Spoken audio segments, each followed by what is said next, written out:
going to be taking a right turn now, making our way back into the natural part of the river, other side of the Horseshoe Bend. And we're going to be going under a plugget this time, looking up ahead right here, it's plugget number 3. This one starts from the top. It comes all the way down just like a garage door. They'll activate during times of potential floods, also once a year, January, to test it out. This is so pretty right here, huh? Take a look at the restaurant coming up here on my right-hand side. It's one of my favorites, called Belle on the River. And what's unique with this restaurant are the 2 trees growing out of the wall. See that coming up here on my right? The box on our top. Oh, wow. It's in it during the time of the flood of 21. That box out there used to be a little sprig on the left side of the river. Due to the forces of the flood, it was uprooted portion to a crack in the wall right there. It's been growing ever since. No one's decided to cut it down.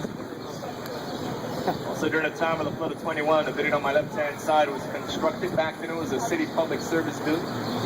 It later became the Petroleum Commerce in the 1950s, and it has now been renovated into the Jury Inn and Suites Hotel since 1991. A very beautiful example of demolish, destroying those buildings, like to renovate them and preserve that historical value.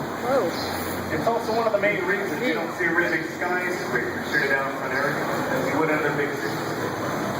San Antonio is considered a big city population-wise, ranking at number 7 in the nation, with just a little over 1.3 million.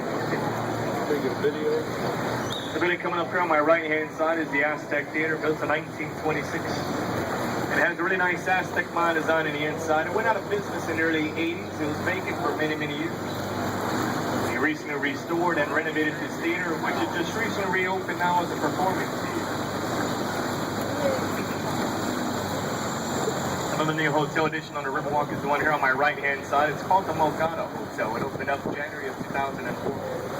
Now, before the Mocado Hotel was built, there used to be another building there at that spot known as the Old Frank Sattery Company building, which was established in the early 1900s, the largest sattery company in the United States, in which they did provide saddles for Teddy Roosevelt and the Rough Riders. Now, the owners of the Mocado Hotel here to my right are the same owners of the hotel here on my left, which is La Mansión Hotel. La Mansión also has a lot of historical facts behind it because in 1853 it was established as the St. Mary's School. They started off with about 100 students and appeared to go inside that hotel. It was originally the La Verona. It began to grow and expand. It went co-ed, so that's relocate. They're now located on the northwest side of town at St. Mary's University. I'd also like to point out a really cool optic illusion. To start it off, you first have to look to my left over the bridge.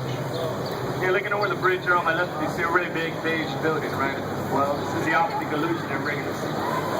When we come out from under the bridge, look back up at this same building on my left, and it would appear to be a 20-story wall, freestanding all by itself. So once again, we come out from under the bridge, look high in the sky to my left. One wall, that is again. Oh, wow, how cool. Wow, it's pretty cool, right? Yeah, the building was made of a sharp angle, just like a triangle shape. That's why it gives that illusion right here. It's the next possible. It opened up 1930. Back then, that guy has a hat on his head, big giant tall bag on his head. It says I Heart Dick. The place they're eating is called Dick's. Oh, God. As well as Lieutenant Colonel Oliver North, who still functions and operates as a hospital. Now, the part of the river that ran right here, it's known as South Bank. It's also considered the nightlife of the Riverwalk, because there are a lot of bars and clubs that stay open about 2, 3 in the morning. So for those of you who like the nightlife, this is the place to be right here on the river.